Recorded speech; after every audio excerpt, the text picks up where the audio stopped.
So I've been playing Surviving Mars for a good amount of time on my own, and I've gotten pretty good, I want to say. Out of the few games I've played, they haven't been anything magnificent by any means, and that's what I want to change on this playthrough. If you notice, every single one of these has some type of game rule that I've made the game easier on myself, whether it be more applicants or faster scanning, or just straight up using the International Mars mission. That was fun, but it didn't really challenge me in a way that I wanted to be challenged. And I don't want to play the game where it's super difficult. I want to play the game where it's fun, but there's a lot of stuff to do. So I've decided to do this new series where I'm going to play Surviving Mars in a new game where I have an overall goal in mind. And the overall goal I have is to get 50,000 colonists in my one area, which sounds like a lot, and it is. I don't even know if it's possible. I know for a fact it's not possible for the default game, so I've introduced some mods into the game as well. 41 of them to be exact. Some of them are disabled, like Unlimited Wonders, Better Zoom, and the cheat mod, because I'm not doing this to play creative. I'm playing this actually to challenge myself and seeing if I can pull it off. Some of them I have installed are creature comforts like auto scan, automated tourism, automated trade map, but some of them actually change the fundamentals of the game, such as all domes, or the bulk of where all my mods come from a mod creator known as Silva, where I've downloaded every single one of the mods that he's created.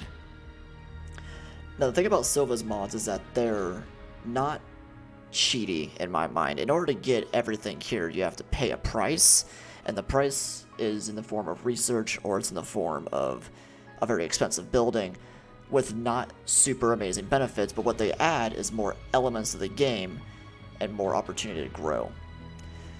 The reason why I have chosen this modder over some other modders is because he has very good synergy, he has good balance in my mind, and for what I want to do, I think it's what I need. I have Unlimited Wonders turned off for the time being, simply because I'm not going to need it for the beginning, and I'll turn it on when I need it. I have the Better Zoom 30k off because I have 15k on, and they both don't work at the same time. Once 15k is too little, I'll bump it up to 30, and I have this one turned off because of the obvious reasons. So these are the mods I'm going to be running. If you want to see them again, I'll scroll through them kind of slowly so you can see them in their whole, and we'll see if we can get to the goal of 50,000 colonists in one area. Now to do that, I've done a little bit of, not work in the background, but I've kind of got a plan built out that will hopefully work out. So we'll see how it goes. New game. So first things first is I don't want to make the game super simple by just playing International Mars Mission. I want to give myself some challenge. And since I've already played International Mars Mission USA, Blue Sun, along with Brazil, because I found them pretty easy to play with their 35k rare metal export, I've decided just to go down the list. I've done this one, this one, and this one. I haven't done China yet, so I'll just do China.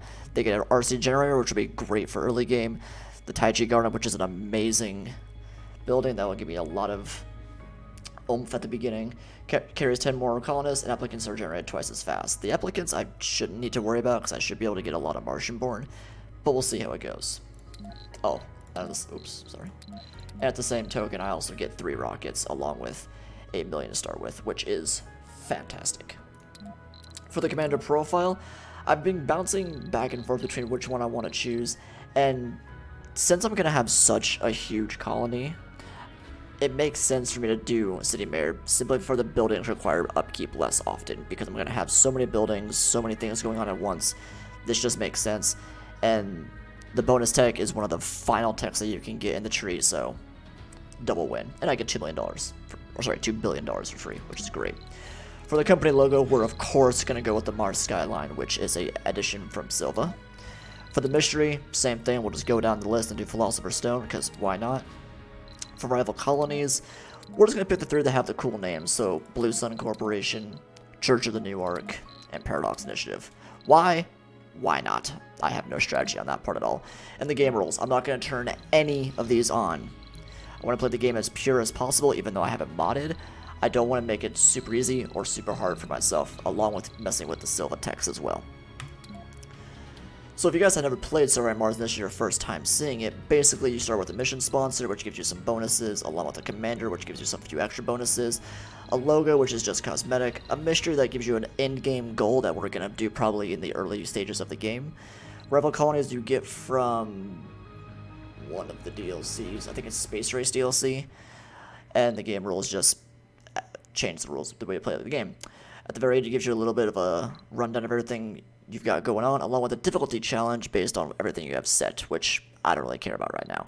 Once you get that, you gotta get your first rocket sent to Earth with the things that you need. Now, based on my testing, I know I'm going to change a little bit of this. First thing, we're not going to get the transport. Just because we're not going to need it on the first rocket we need. We'll get it a little bit later. We're going to switch that out with a fuel refinery, which will be huge for us in the future, along with keeping the Sterling generator and the drone hub. We're also going to get 5 extra polymers and throw the rest into drones. And keep the rest the same. Pretty basic. As far as a landing spot, I've darted around the map quite a few times and seeing where I want to go with, and I've always circled back to Elysium Beta, simply because it has good resources with not a lot of threats.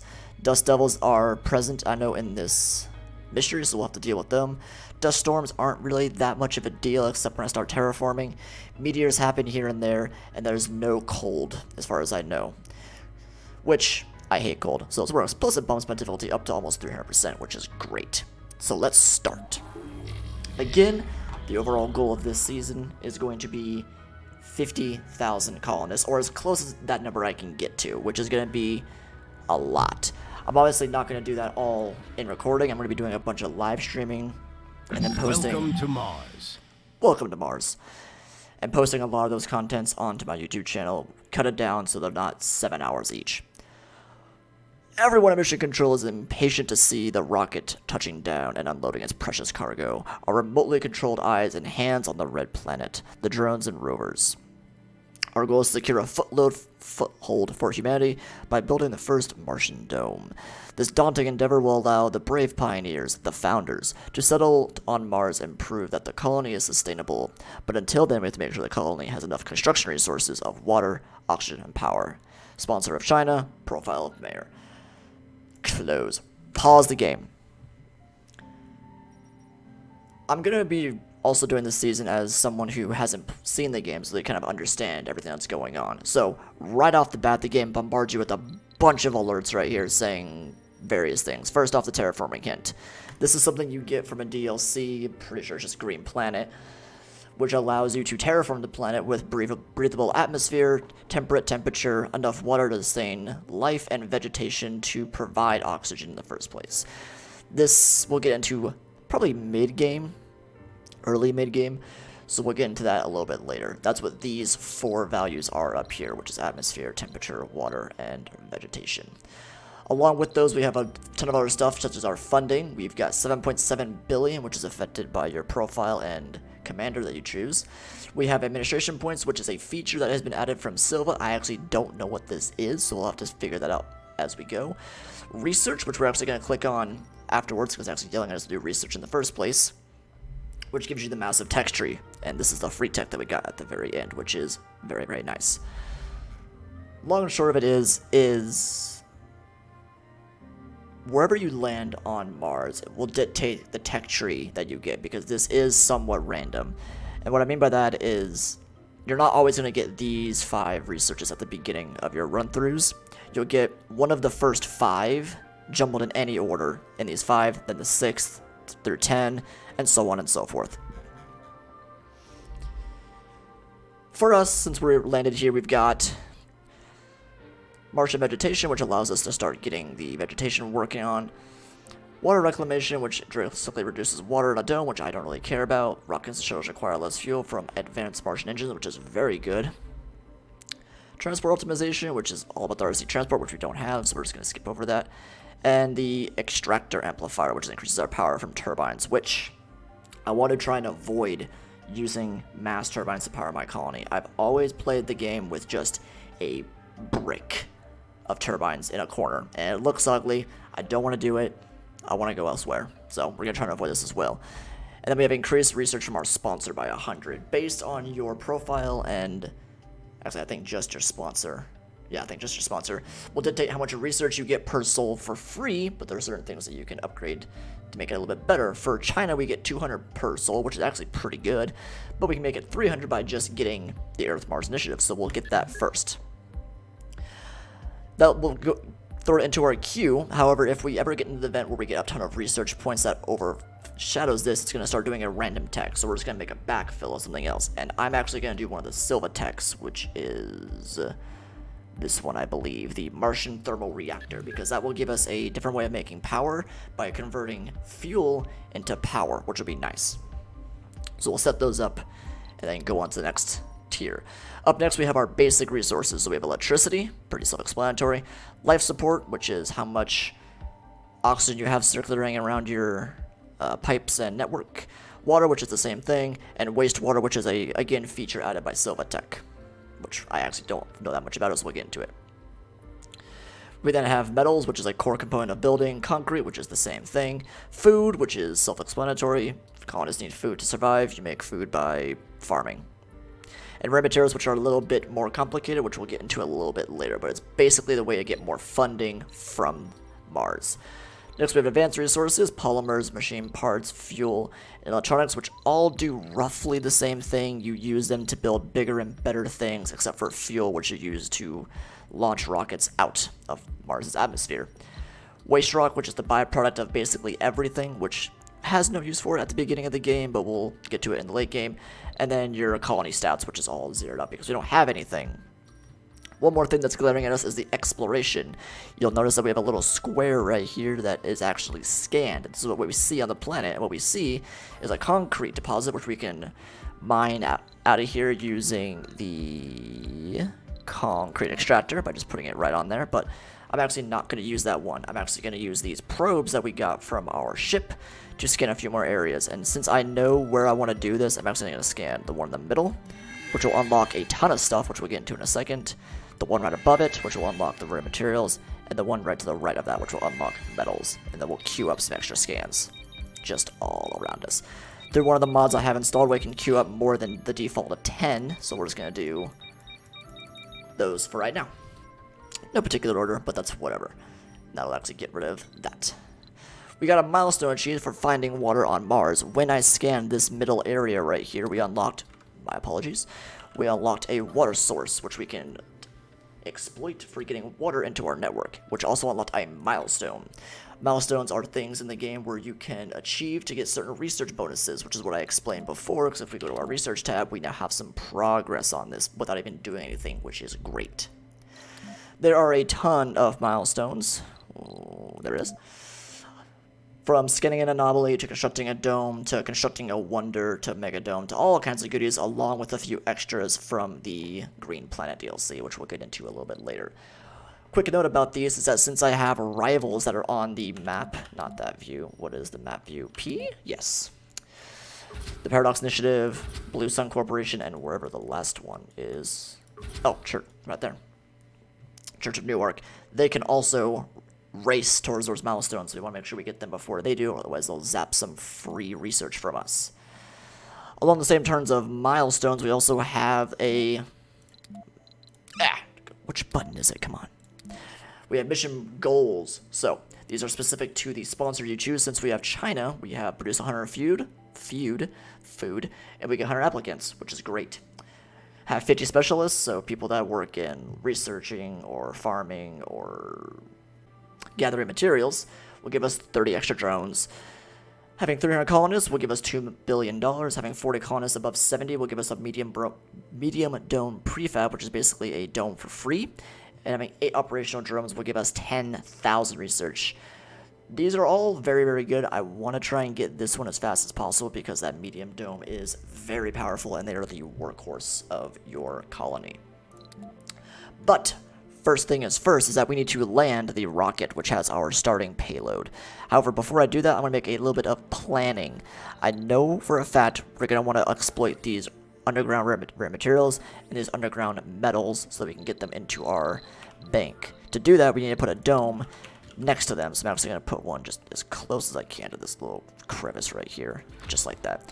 And then we can land the rocket nearby. Put it right there. And we'll hit go. You notice a few more things popped up here. So we have sectors scanned and new anomalies found. We'll get to those in just 1 second. Let's see the rocket land. And it's very loud. I might need to turn this down.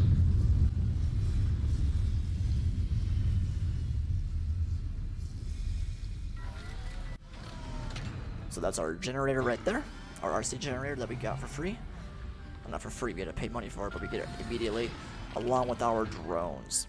So, I'm going to pause the game while I explain these. The sector scan bonus is whenever you scan a sector, you notice that if I go like down here, it's just vast nothingness. However, when I do scan this, it'll populate with certain deposits along with surface metals, which is very, very useful. We're going to need those to build a plethora of items, along with anomalies. Anomalies are these little yellow icons you see around the map, where they have either the beaker icon, the key icon, or the spyglass icon. Each of them do different things. This one leads to breakthroughs, this one leads to new technologies, and this one leads to research bonuses. All good, but we actually can't use them yet because we don't have an explorer. However, with our rocket landed, we can then start the drone hub, which controls the drones and allocates them to different tasks. We want to put this centralized so we can use them basically anywhere, and I want to try and put it kind of in the center right here so it has access to the dome, along with access to a bunch of the concrete deposits we have in the area. So we're actually going to plop it right there. Now, my little drones will eventually, one of them will head that way to get that started, and we'll actually bring this a little bit closer as well. While that's running, we can also start working on the basic foundation of our colony. So, first things first, these are the buildings we can provide in infrastructure. These are the buildings we can provide in power, and so on and so forth. This extra buildings icon normally isn't there. This is all through Silva, which is all locked right now because I don't have them available. So you'll see that from time to time, and there is one that will place down basically immediately, but we'll get to that in just 1 second. So, we got the drone hub. What now? Now we need power. And I'm actually going to put power right next to the dome. I actually want to put this in a specific spot that I don't know right now, so I'm actually going to hold off on that. So, what do I need? First things first is we're going to need a sensor tower right next to there. We're also going to need a landing pad up here. But before I do that, we need a way to get power from here to everywhere else. We do that by putting in cables and running them across the ground just like that. C is the hotkey for that, along with, I didn't want to do that, along with V being the hotkey for pipes, which are the same thing. They provide water and oxygen across the area. So, I know I'm going to want to put the piping here and then facing this way at a certain angle, but I don't know exactly where just yet. Where's our water? Our water's down there. Okay. I don't want to cut through the concrete, so I'll probably do a loop-de-loop around there somehow.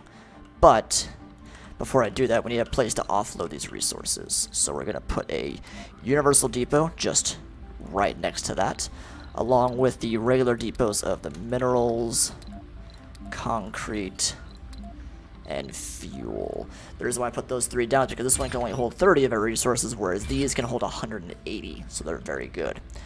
Since we're doing those, we might as well get the rest of them, so we can put food down right there. We can put rare materials right there. We can put polymers right there. We can put actually another universal depot right there. That looks good. That looks good. Electronics we'll put right there. And machine parts we'll put right there for right now. That's looking nice.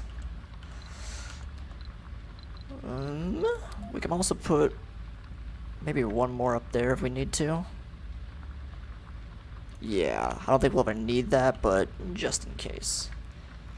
So, we need to get to the water. We need to get to this concrete. We need to have power leading from each area. I think I'm going to want to put the concrete somewhere over there, so if we bring power up to here, let's say, let's then power up that. That's looking pretty good.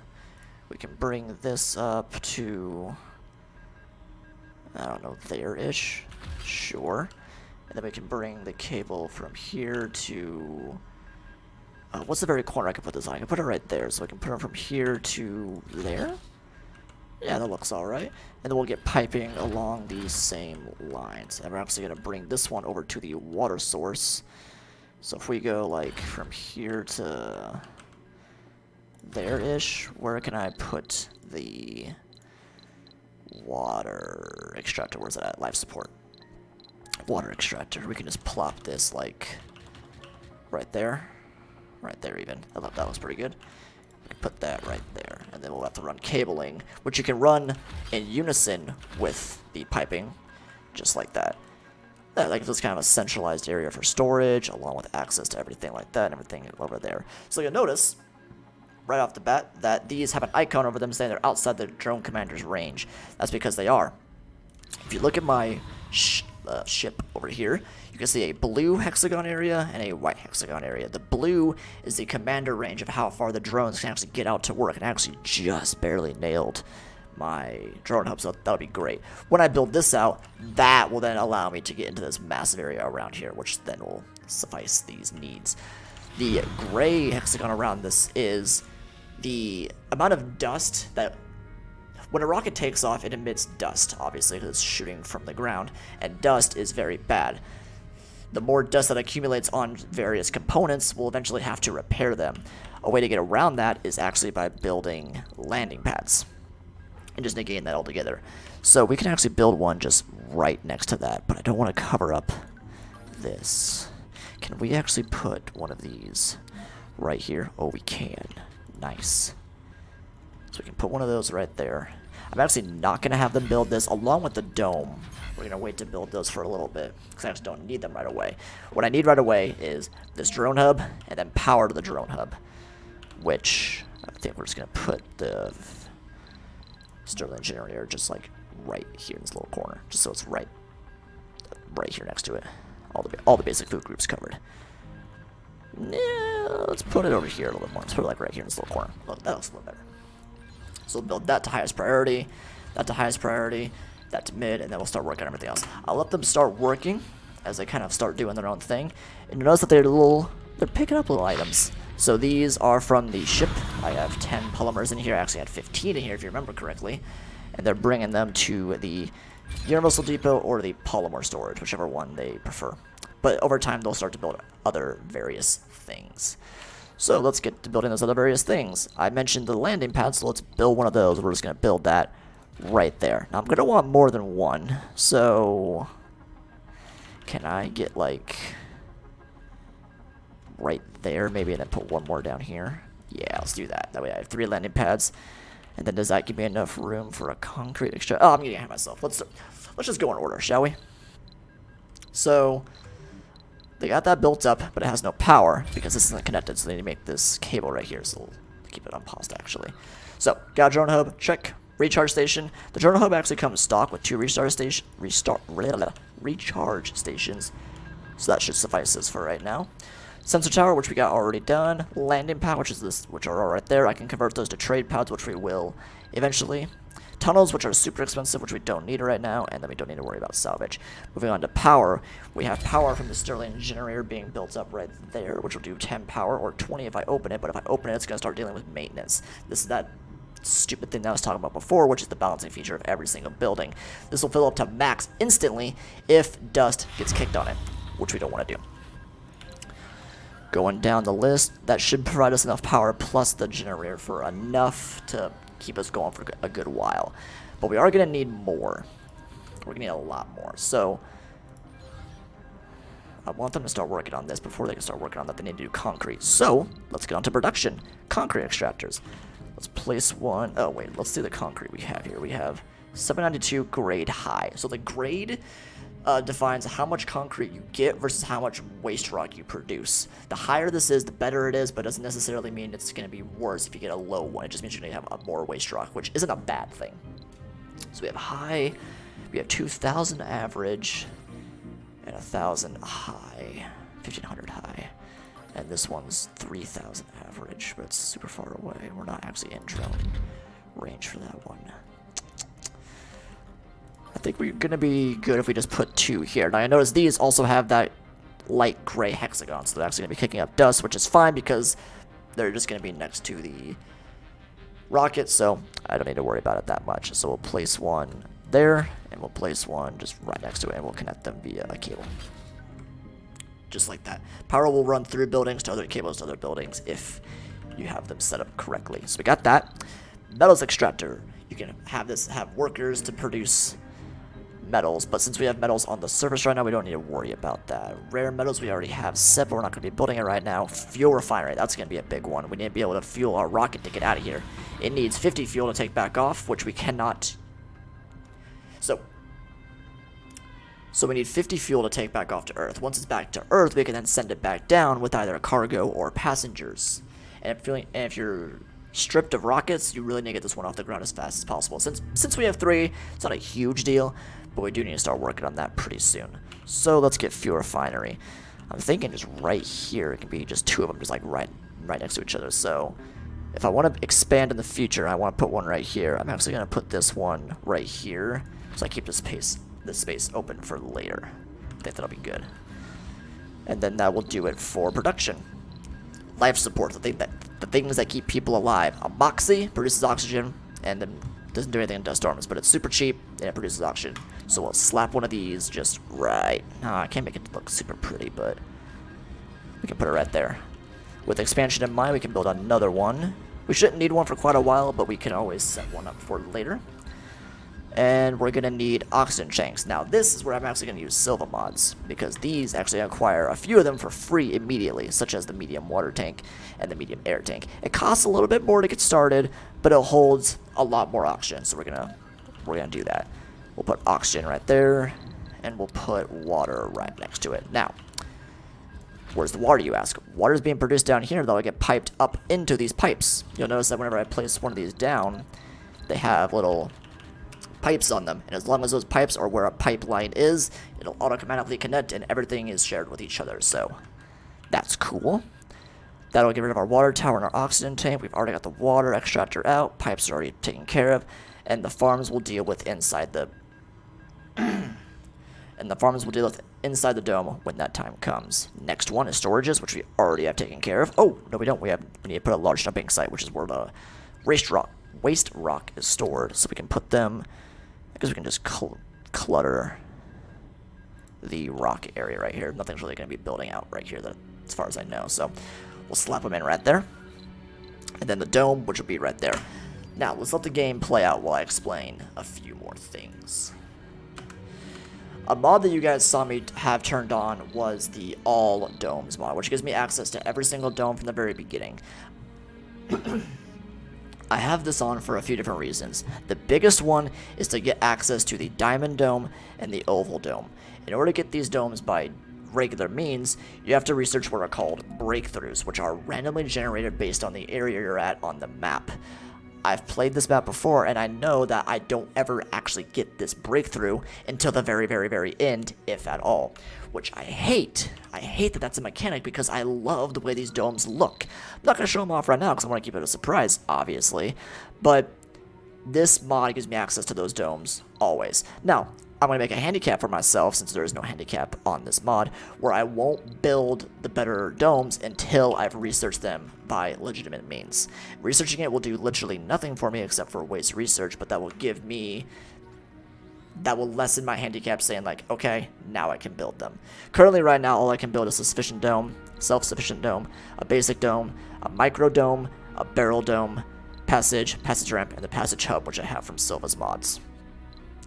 Going down here, we have our dome of buildings, which will eventually get built up inside here when that gets built, but we need to get everything else done first.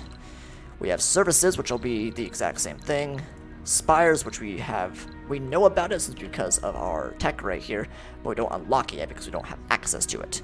Along with decorations, outside decorations, landscaping, which we'll get into very shortly, and terraforming. Again, the capital city is on there because of my All Domes mod. Along with a wonder, which again is on there for the same reason. So, as we're starting to build this up, what do we want to do? What we want to do is, first off, get this guy producing power into the grid. So we'll shoot from 2 to 32. There we go. And we also need to set all of these drones. So we're just going to highlight them all to this drone hub, just so they're all controlling from this drone hub, so that when this rocket takes off, we don't lose out on drones. Now, you may have noticed a few alarms that have been going off here in the top left corner that I've just been kind of ignoring. Heavy drone workload. That was on this rocket. If you saw it right beforehand, it would have said right about here, drone load heavy. That's based on the fact of how many drones that this building is commanding based on how much work needs to get done. If there's a ton of work that needs to get done and not a lot of drones, it'll make the drone load heavy, which basically means it's just going to take longer. It'll still get done and there's no repercussion for it. The only element to it is time. Since I have them now all on this main drone hub, 17 drones to start with, that's actually pretty good. We're now set to medium, which is like, you got a lot of drones, but you got a lot of work to do, so it's all making sense. And then building, not working, the fuel refinery. It's not working because it doesn't have enough water. It doesn't have enough water because this isn't built, so let's get that up to the highest tier. And then we're going to start talking about what our first goal should be. Our first goal should be getting this dome as quick as possible. But we have a lot of anomalies around the area. So I think what I'm going to do is actually get one of these landing pads up to working pretty quickly. So we're going to get these concrete generators working pretty quickly. And we're actually going to get a second rocket to land in here. If you hit tab, it'll get you the resupply option. You can call on a cargo rocket, a passenger rocket, or a supply pod, which is just a very, very light cargo rocket. But you don't need rockets to send them out. But they cost money every time you send them. But these cost $3 billion. So pick your battles. I'm going to get a cargo rocket. What do I want? Well, I'm gonna want to explore. Obviously, that's how we get the anomalies.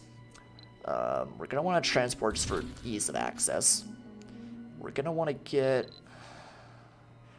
eventually need more advanced resources. So we'll get 15 of each, and we're also gonna want to try and get some more power. These power generators are super expensive, but they're super efficient because if you keep them closed when they produce 10 power, they don't acquire maintenance. If you open them, they'll produce double the power, so 20, but they do acquire maintenance, which is kind of a bummer.